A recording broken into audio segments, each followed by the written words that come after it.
Wow.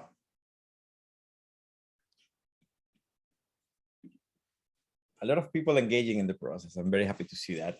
I think we can move to the next slide for the sake of time. So where does this connect with, let's say, international initiatives or international organizations? Well, there is, of course, the global initiative called Race to Zero, which has been created by the Climate Champions, was launched in June 2020, with a coverage of actors taking part in the coalition, which covers 25% of global CO2 emissions and over 50% of the GDP at global level. And the goal is to build momentum around the transition towards a decarbonized economy. So there is a lot of momentum as of now, and it not only addresses the private sector, but also national, subnational governments, academia, et cetera, and we can see on the next slides, maybe Dan, can you share the next slide? We can see the number of signatories. We have over 5,000 companies. We have 433 investors, 1,102 organizations, 67 regions, and a little bit above 1,000 cities. It's the biggest alliance at country level, 120 countries, the largest ever aligned to commit to hitting net zero carbon emissions by 2050. And of course, the main goal is that all of the signatories for the Race to Zero that account for 25% of global GHG emissions set a science-based target that is aligned with 1.5 degrees emission reduction. So remember, these are two initiatives that cooperate one with the other. They're not exactly the same. One is mostly for the political and public commitment, and the other one is much more technically based. So it's very important for us to encourage the participation. It's around 8,000 participants as of now, 7,800 as far as I remember. So let's say, is your organization willing to take part in this type of initiative? We have the third and final poll that we will present at the end of the session. So think it through. Maybe you have this information at hand, but be prepared to answer at the final slide of this overall presentation. I give the floor to our colleague Ilaria, which will of course help us to define what is net zero. Thank you, Cesar, for the introduction. Yeah, I will share with you the very first definitions of net zero before getting into how to apply the recent SBTi framework. So net zero, the very first definition of the concept is scientific. It really represented the balance between CO2 emissions emitted by human activities, so anthropogenic CO2 emissions and anthropogenic CO2 removals. So it's a scientific and planetary level, and to act on that balance at global level, we should first reduce emissions and then increase emissions. When we apply this planetary and scientific definition to companies' activity, we have this equation in the slide. So how to contribute to global carbon neutrality? First, reduce emissions, our own emissions, but also helping others doing it through our services, through our projects, through supporting removals and reduction projects, and then increase carbon sinks. The problem of these definitions happen when, and we can go to the next slide, when we reduce these definition to measuring, reducing, and offsetting every year. It's become what static and individual states. I, company, am carbon neutral every day. I am now carbon neutral, is static, is individual. And this definition have several limitations that are well described in a framework that I really suggest you to discover, which is the guidelines of the Net Zero Initiative. We'll share all these research at the end of the presentation.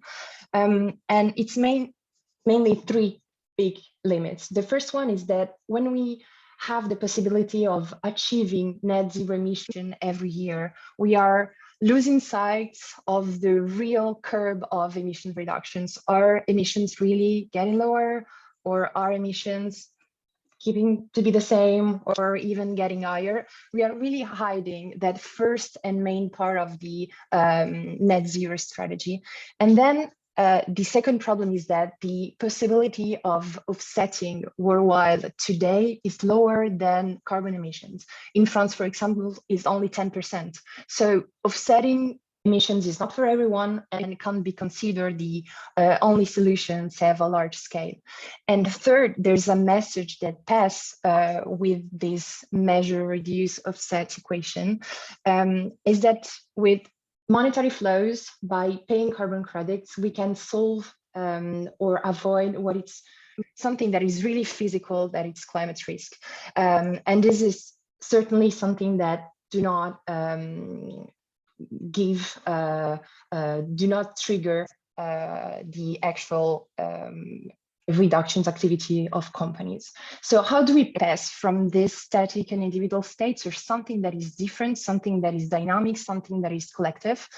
And in the next slide, two main changes must occur. The first one is that a company is not actually carbon neutral, but it contributes to neutrality, as Dan said in the introduction. We contribute to something that is planetary, to a balance that we all share, and through the activity of reducing emissions, through the activity of contributing to carbon sinks, we are making a contribution to a planetary neutrality. So it's not something that we own. It's not a state that we own. It's something that we share in a collective way. And then we do not offset, we contribute. Still in this way of be more in a dynamic state. So it's not achieving a state every year, it's working on it every year and following our climate performance and making effort and communicating on the progress and on the effort instead of honing the title.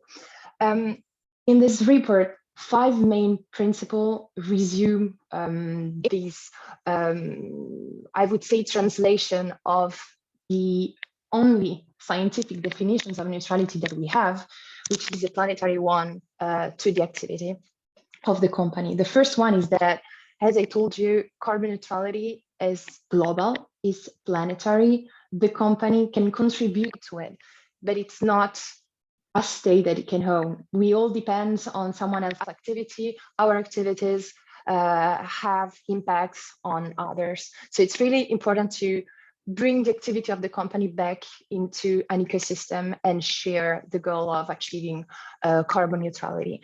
Second, the activity of reducing emissions, of supporting abatement and reduction projects is part of a contribution to this carbon neutrality.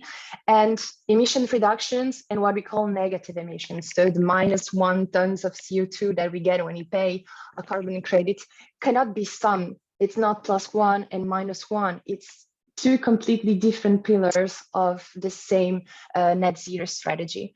The contribution to carbon neutrality, as I show you in the first slide, pass from both reducing my own activity, my processes, how I do things, how I produce my products, but also through our products and services that we put into the market. Does my product help someone else reducing their emissions? Is my service giving a hand to the global effort of getting to carbon neutrality? And the last one of this point is that carbon finance doesn't cancel out my emissions. It's another pillar of the strategy. I'm supporting carbon neutrality. I'm supporting different projects. I'm not canceling out my activity. So those 5 principles are really important, and they really help companies approaching to the concept of carbon neutrality and even building their storytelling, building the communication around it.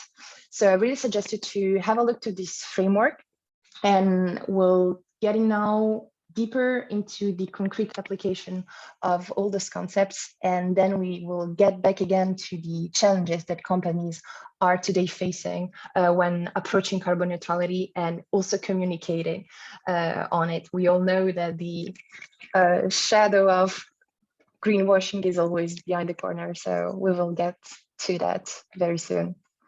Great. Thank you so much, Hilaria. And before passing the baton to Cesar, I would love to underline that you are all free to also ask questions in the chat. So Yeah. perhaps we can answer them already now. And if not, we have a Q&A at the end of the session. So please, if you already have or know your questions, write them down in the chat, and we'll take them along when moderating them for the Q&A.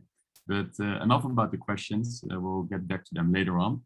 Let's move to applying the newly released net zero standards. And I would love to give the word back to Cesar. Thanks so much, Dan. And let's now take a dive into the standard and the changes that have passed within the last year. So here we can see the net zero standard and the main comparison between version 4.2 versus 5.0 science-based standard criteria. So there are some changes that will have a huge impact. They have somehow refined the approach to encourage ambition, to enhance ambition. And you will see we are just summarizing a couple of them in this presentation that my team has put together for this. No, so you can see that the science-based targets criteria for version 4.0, the temperature that the company could align scopes 1 and 2 targets was well below 2 degrees. Now in version 5.0, it needs to be 1.5 degrees minimum. So it's somehow strengthening the requirements, encouraging climate ambition from the private organizations, from the corporations, from the multinationals, etc., etc. What is the target time frame for your near-term? Can we go back? No. What is the target time frame for your near-term science-based target? It changed from 5 to 15 years from submission to 5 to 10 years from submission. So it accelerates the process. It doesn't make it more ambitious, but also it wants it to be rapidly implemented. No. The third point would be that the temperature goal that your company should align its scopes targets 3.2 initially was 2 degrees minimum, and now it's well below 2 degrees. So these changes, of course, have a significant impact in the reduction of greenhouse gas emissions inventories. So as of now, can we check the next slide, please? As of now, we have the available science-based targets standards. We have the criteria and recommendations, and we have the corporate net zero standards. Both of them have the main differences. The criteria and recommendations, the time frame for the near term is 5 to 10 years. Why? The net zero is 5 to 10 years for the near term, and then the long term, which is up to 2050. Remember, the idea is to halve emissions, greenhouse gas emissions, by 2030, and then become net zero by 2050. So both versions were presented last year in October, and they are updated every year. Depending on how busy you are, some of them by fly off the rail. That happened to me. I was aware of one, but it wasn't not aware of the second one. We had to prepare this presentation, and now we are putting together all of the materials available to support you in this process, should you want to work with us. But of course, they have different groups that they respond to. For if we want to follow the recommendation standard, you can of course be part of the business ambition for 1.5 degrees coalition. But if you want to become part of Race to Zero, you need to use the science-based targets corporate net zero standard. But what are the main differences that we can observe here? For example, as of now, it states that companies cannot claim to be net zero until their long-term science-based target is achieved. So this means that they will need to achieve at least 90% reduction in scope 1, 2, and 3 before neutralizing residual emissions. That I think is around 10%. No, but of course, the use of offsets is rather limited here. You need to reduce your emissions, not offsetting, only 10% for the base year to claim net zero. So it is important to try to understand that also these impacts on the shorter term that we have now. For example, the existing science-based target climb 5 to 15 years in the future that were called near term, now is 10 years only. Please take this into account because the minimum ambition, of course, now is moving rapidly and now has increased from 2.0 to 1.5 degrees for scope 1, 2. And the average yearly reduction should be around 4%, 4.5 or something like this, if I'm not mistaken. That should be the average emission reduction. And of course, for scope 3, which is well below 2 degrees, it's a little bit less, maybe half, 2.5. Can you go back? Sorry. Yeah, exactly. Yeah, and of course, the long-term science-based targets to cover 90% of Scope 3 emissions. This is very important. You will see that on the next slide. No, can we move now to the next slide, please? Then. Yes, here we have a visualization that have been prepared by our team of analysts. One of my great collaborators, Elizabeth Tapenazio, shouts to you. So here you can see a visualization of the net zero standard. In yellow, you can see what is called the near-term target. And then, of course, the long-term target, which is the 2050 at the latest. As you can see, you can observe that you need to start you have abatement of removals beyond the company's value chain. So whatever you cannot reduce, will need to remove. And of course, reaching net zero emissions by 2050 at the latest. There is no more time that it needs to be done. Otherwise, of course, we will be in a very, very big problem afterwards, because the demand of refrigerant gases, use of air conditioning will increase, of course, creating and feeding the beast on an almost infinite change of creating greenhouse gases. No, but of course, the as of now, the very specific rules for neutralization and compensation are still under discussion within the Science-Based Targets Initiative. But the main pillar of this discussion is that neutralization should be based on two different approaches, that they should be either durable or permanent. And this is very important, no?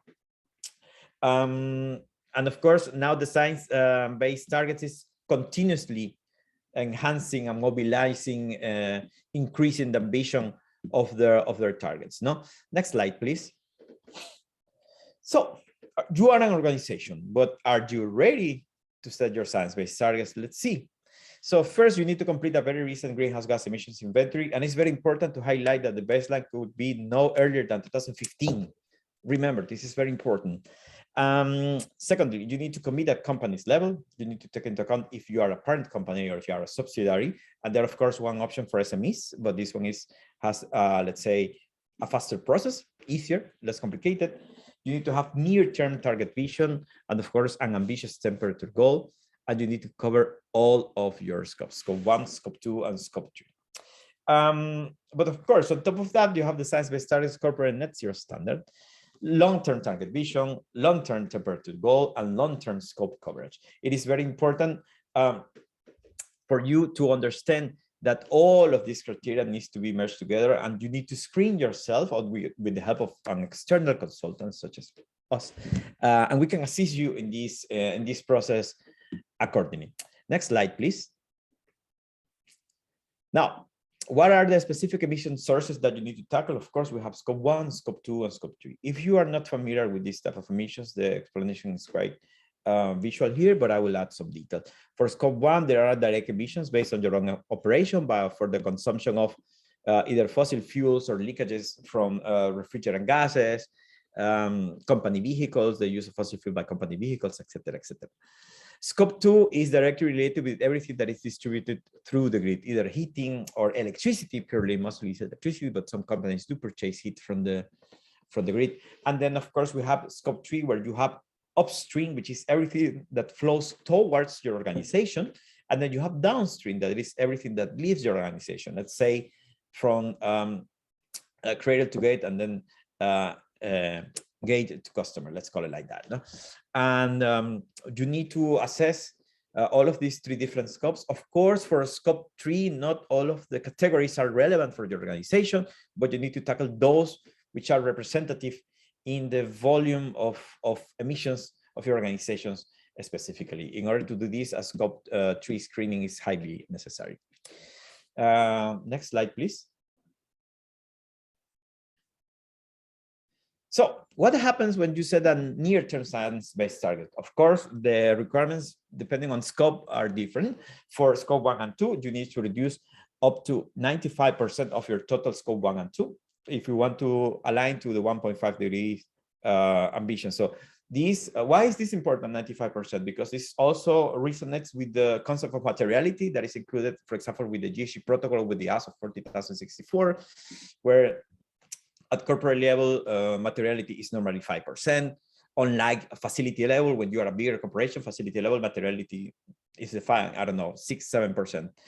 And also, all of this is important to take into account as well on how you communicate this information on your inventory, the intended use, the materiality, the allocation per sector, etc., etc. It's important for you to take into account this, and this 95% somehow resonates with that as well.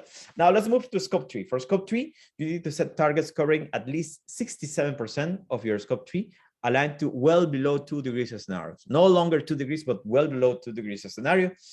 Only if scope 3 is more than 40% of your scope 1 and 2 combined, as you could see on the graphic. This is the near-term science-based targets. Now let's move to the long-term science-based target. Next slide, please. So for the long-term science-based target, there are some differences. Scope 1 and 2 still remains 95%. But scope 3, you need to set targets covering at least 95% of your scope 3, in line with 1.5 degrees ambition. So you see there is this very subtle differences. It's a little bit more challenging, but of course it will be easier as long as every organization in the world start to properly report its scope 1 and 2. You need to take into account that you say, okay, I have my scope 1, but your scope 1, or at least part of your scope 1 for your operations, scope 2, etc., could be scope 3 for somebody else. So it's very important to assess that we highly encourage organizations to set their carbon footprint inventory, carbon footprint assessment, greenhouse gas emissions inventory, whatever you want to call it, with scope 1 and scope 2. But as well, if you plan to set a science-based target, please move forward to a scope 3 screening to identify where are your hotspots in your value chain and how can you address them. This, of course, we need to have intervention from sustainable procurement system, etc. So there are different parts in motion here. This is a joint activity that it's important to address and to tackle jointly. I hope this explanation clarifies a little bit further what is needed, what are the main requirements, how should you address them, and I will be stopping here and giving the floor to the next slides for the conclusions. Hilary. Yeah, thank you. So from the beginning of this presentation, we saw together the context of carbon neutrality, how we got there, why we are talking about it today.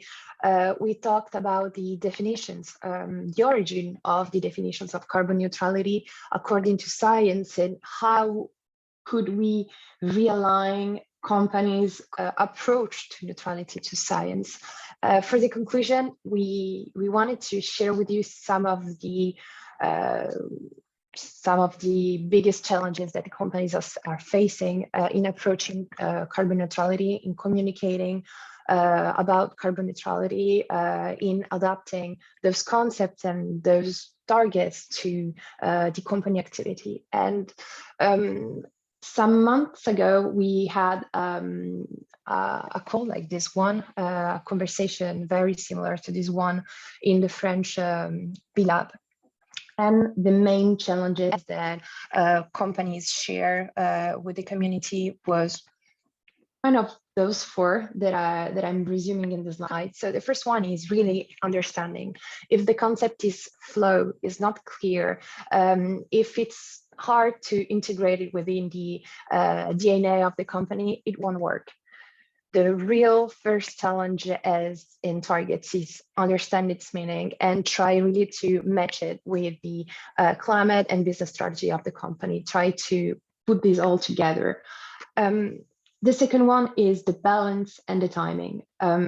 Companies sometimes offset all the emissions today, choosing projects without long-term engagement. And what is really important when choosing how to support abatement and reduction projects, how to finance carbon reduction projects or carbon absorption projects, is really to find the balance between project that makes sense for the DNA of the company, for its sectors, for its location, for its operation. It has to make sense, and it has to be defined with a good timing. We don't need to, and the SBTi framework that Cesar presented showed it clearly. We don't need to offset all emissions today and tomorrow and the next year. It's because anyway, today, as I presented you at the beginning, we don't have enough offset possibility for everyone. So it's really a matter of finding the good timing. There are some projects that make sense today, like financing renewables energy projects in some countries, but probably in 20, 30 years, those kind of projects won't make sense anymore. When choosing some projects, and paying for 1 year, we are not actually helping the resilience of this projects as we could do with a long-term relationship. And then there's the quality. Are we sure that what we are financing is in line with also other aspects of sustainability, the social one? Are we sure that those projects are not negatively impacting biodiversity, for example? So do not hesitate to challenge your project leader that you're reaching out, see which are the best labels and challenge, and really get this willing of better understanding what's really happening behind those projects. And then communication, which is a hard point. I think that you all know it. In the French community, companies are really, really scared about communicating on neutrality, on claiming anything about it. It's really hard to find the right way to build the storytelling. And the principle that I showed you before that really realigns science and business when talking about neutrality can really help also the approach and the communication, humble communication, communicating on process, communicating on the collective aspects of this contribution. This can really help to make more responsible communication and do not risk the greenwashing claims. And then to conclude, maybe the main challenge that companies are facing today, as Cesar presented, targets to get to carbon neutrality in the long terms are really challenging and ambitious. We are talking about minus 80%, minus 90%. It's big, it's a lot. And when facing this kind of reduction, it is normal to question the business model. It's normal to ask, which is the vision of your company in a low carbon world? Is my business model prepared for a low carbon world? Is my business model an enabler of the low carbon transition? Is this all aligned? Is my business strategy, my climate strategy, my neutrality strategies aligned? Does it all make sense?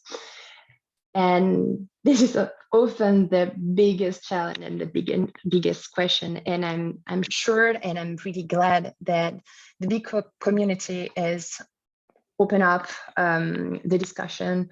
And I'm sure it is the best environment to think about those issues, those challenges, because it's part of his own nature and purpose, same business in a different way. So do not hesitate to look at all the other members of the community, try to inspire yourself, try to be best practice, and always thinking as a community, because at the end, we all have the same target and goals. Well, that's very beautifully said indeed, thinking as a community and also looking at the community now, all participants here and looking at all the questions. I think unfortunately we won't be able to answer all the questions, but I would love to pick a few. So first of all, Carla raised the question of the difference between net zero and carbon neutrality. And I think, Ilaria, you already touched upon it briefly, but perhaps you or Cesar could elaborate a little bit more on it. Yeah. I completely understand the question. It's a mess out there in terms of definition. Every day we read new things and new definitions and difference between terms.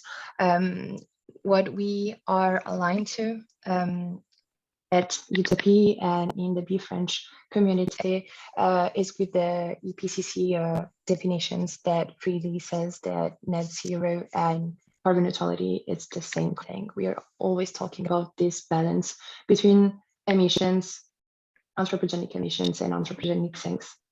But I understand it's a mess. Every day we discover new definitions and it's really hard to find the right place in all that. Very clear. And Cesar, do you look at it the same way? Yes and no. So yes, carbon neutrality, it is a common agreement that of course you can neutralize using offsetting. If you want to neutralize 100 tons using offsets, then you can be neutral. But the net zero, I think it goes a little bit beyond, because it might take into account other gases. It might limit the role of offsetting up to a certain point in order to encourage own actions, etc., etc. So there is some common agreement on certain parts, but not on all of them. Luckily, I'm still part of the expert peer review group for Race to Zero, and we have some very interesting discussions about this specific topic, because the terms are used interchangeably, and some people does not agree one with the other. So in different spheres, it might be used differently. Great, thanks for that clarification, both of you. And then there's a question from Hetta, and it's about actually doing a scope 3 screening. So she asked actually, what do you suggest is the best way to do a scope 3 screening? Is, for example, using spend analytics as a background considered important, or is a more high-level analysis from a consultant enough for a basic baselining? Perhaps Cesar, you want to dive into that first? Yeah, so for us, we work in a very specific way. For us, the screening allows us to identify where are the hotspots for the scope 3, and we of course use spend-based data. But later on, our recommendation is that once you have identified your hotspots and you have enough data to work by volume or mass on these specific hotspots, then gather as much information as possible. If it is not specifically a service, but maybe material, it could be, I don't know, certain type of raw material that you utilize, etc. No, but spend-based data is always used at first to do a very high level model of what your scope 3 could look like, and also to identify where are your scope 3 hotspots. So later on, you can say, okay, these are the most relevant hotspots for my organization, and within this, I will focus on gather either more relevant data, more accurate data, or at least to try to give them a certain type of priority to tackle them. But I would say a mix of both is needed. But first, as a very first step, spend-based data, unless you have further information stored on your database. No. Thanks, Cesar. And I presume this also applies to you, Ilaria, for Utopie. Yeah, I agree. We are aligned with this, and also sometimes we forget that suppliers, for example, are open to the discussion. So sometimes when I work with companies, they're scared about going to ask information to their suppliers or to their value chains. And then actually they're kind of available to talk and to communicate their data and open the discussion. Yeah, it's a mix. Great, thanks. And then there's a question from Justin. And he asked, are carbon emission calculations and reductions validated independently, or are they self-assessed for SBTi? So, for example, does a company need a certification to an ISO standard, or does it need to be audited, validated by an external organization before committing to SBTi? Ilaria, would you love to go first? Yeah, I can answer. SBTi requires company to follow GHG protocol framework for the carbon impact calculation, and you just need to prove that you follow the guidelines. You do not need an external certification on that. And they, when sending all the informations of the targets and all the carbon emissions, they're kind of willing to get a lot of details to really understand if you follow the framework and got full coverage on the scopes, as Cesar explained later, this 67% coverage. Thanks. Then there's a question from Damien. So how are companies reducing their scope 1 and 2 emissions that is in line with the net zero standard? It's a rather open question, but perhaps Cesar, you can. Yes, of course. It is important. I mean, sustainable procurement is key in this process because whenever you have the opportunity to try to diversify or to use the advantages that the market gives, because, for example, there are two sets of emission factors that are given, which is location and market-based. Market-based are coming from direct suppliers, and market-based give you the opportunity to choose which emission factor is the lower or the most beneficial for your organization. Where you have this scenario, then maybe you can choose which supplier to work with, and that will help you a lot. Then, of course, sustainable procurement comes there. But there are other cases where this is not possible. Me coming from Ecuador, where the generation of electricity is centralized and managed by the government, is a little bit trickier because you cannot do anything about it. But whenever you have the opportunity to divest and to do more sustainable procurement, that is the very first step. Then, of course, there are project-based activities which happen in your own facilities where you can, I don't know, start using solar panels, etc. Do fuel switch for your trucks if you use logistic, or start hiring companies that use biofuels in order to reduce emissions, or acquire biofuels for your own vehicles, or using electric vehicles, etc. Those are the very first step. But please take into account that this might not be feasible in every part of the world. Hence, it's needed to refine the approach when we are dealing with, I don't know, organizations based in the US and Europe, where you have these type of scenarios, and then the developing country. These are different, let's say, there are different challenges according to the geographic locations. Ilaria, do you want to add to that, perhaps? No, I agree. Yes. I think the answer is, but there's a question maybe from Karen. Identifying your SBT as simple as using the SBT tool once you have collected your data, or you need more complex evaluation. I couldn't have time to answer to that earlier. I would say that it's easy because the tool is free. You can download it in. There's a guide, so you should be able to make tests to fix your target. What's hard is to understand the different scenarios and the different types of targets and the requirements for the targets to be validated. Everything is available on the internet. They have all the fundamentals and the guidelines, but to me, the hardest part is not setting the target with the tool, but really understanding how and why. And maybe a suggestion, they published last year, I think, on the SBTI website, 30 minutes free online course on SBT, on science-based targets. So this may really help to better understand how they work. Great, thanks for that. So, of course, there were many more questions, but unfortunately, we don't have the time to answer them all. Feel free to get in touch with us. Feel free to get in touch with Cesar, Ilaria after this session. They would love to hear from you. But now let's talk about actions. Let's talk about what you as a company or you as an individual within your company can do.